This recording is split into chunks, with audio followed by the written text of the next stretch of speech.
बेटे ने व्रत करना प्रारंभ करा, नियम बना लिया व्रत का नियम। एक बार की बात है, बेटे ने जब व्रत किया, व्रत करते करते दूसरे नगर के राजा ने अपनी बेटी, इकलौती बेटी के लिए लड़का ढूंढने भेजा।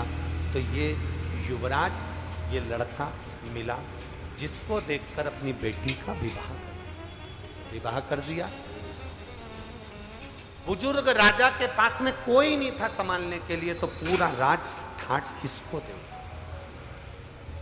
रानी ने अपने पति से पूछा कि मेरी शादी तुम्हारे साथ में हुई, तुमने पुण्य कौन सा करा था? उसने कहा मैंने केवल 16 सोमवार का व्रत किया, उसके सिवाय कुछ नहीं।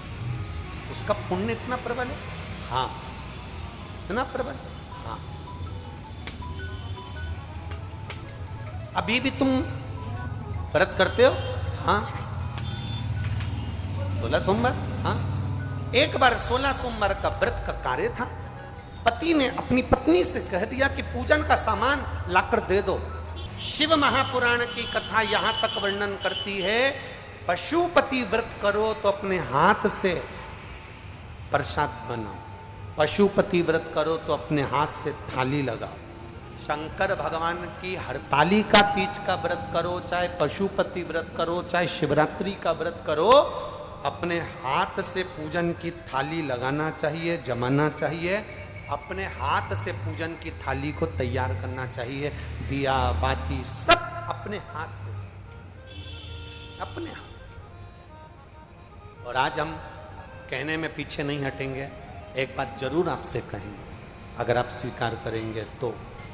पशुपति व्रत करने वाली माताओं से निवेदन है, आप जो मंदिर में 6 दिए लेकर जाती हो, उस 6 दिए में जो बत्ती बनाकर ले जाती हो, वो बत्ती बाजार की बनी होने की अपेक्षा रुई से अपने हाथ से बनाकर लेकर जाना। एक पशुपति व्रत का फल मिले कि ना मिले बताना जरूर है।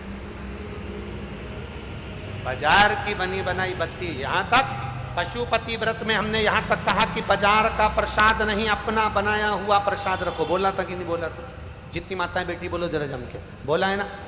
अपने मीठे चावल बना लो, हलवा बना लो, खीर बना लो, जो 3 हिस्से कर सको वो बना, अपने हाथ से सिद्ध कर। 6 दियों में जो बत्ती रखो वो भी अपने हाथ से बटी हुई, अपने हाथ से बनी हुई। बाजार की रखोगे, फल कितना मिल रहा है हमको नहीं मालूम, पर एक बार इस शिव महापुराण के कहने से अपने हाथ से रुई को बटकर बत्ती बनाकर 6 दिए में रखकर प्रसाद रखकर पशुपति नाथ का व्रत जब करो, 6 दिए जमीन पर रखकर 5 दिए प्रज्वलित कर कर, 1 दिया जो बिना जला है उसको थाली में रखकर प्रसाद का 1 हिस्सा वापिस लेकर जब अपने दरवाजे पर दिया लगाओ, अपनी हाथ से बनी हुई बत्ती 5 मंदिर में, 1 अपने दरवाजे पर जब तुम लगाओगे, उसका जो फल मिलेगा आपको सोच से परे होगा, उसका एक आनंद ही दूसरा।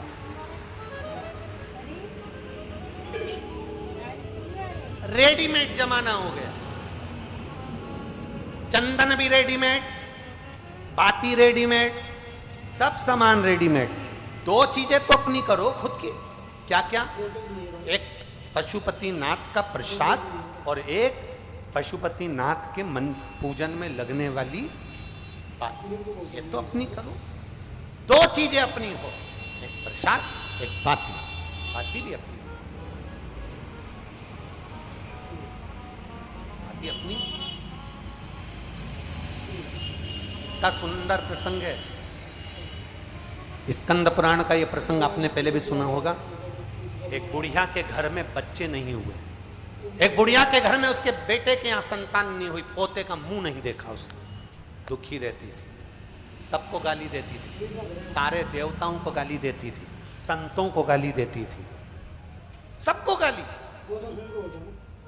कोई संत उसके यहाँ मांगने चले जाए तो वो मारने दौड़ती थी। बुढ़िया एक दिन पोछा लगा रही थी, एक संत उसके यहाँ मांगने के लिए आ गए। बुढ़िया ने पोछा लगाते लगाते वो पोछा ही उठा के संत को फेंक के मार दिया। ले ये रख ले। पोछा लगाने का पोछा फेंक कर मारा, उस पोछे को संत ने उठाया, धोया, धुलवाया, धुलवा कर उस पोछे को धुलवाने के बाद उसकी जो चिंदी थी उसको मट कर दिया लगा दिया। आज मालूम नहीं था संत को कि शिवरात्रि है, मालूम नहीं पड़ पाया, उसने बस दिया लगा दिया। भगवान के आगे नहीं, बस प्रकाश करने के लिए उसने दिया लगाया था। जिस झोपड़े में रहता था वहां शिवलिंग था, वहीं पर दिया लगाकर बैठ गया।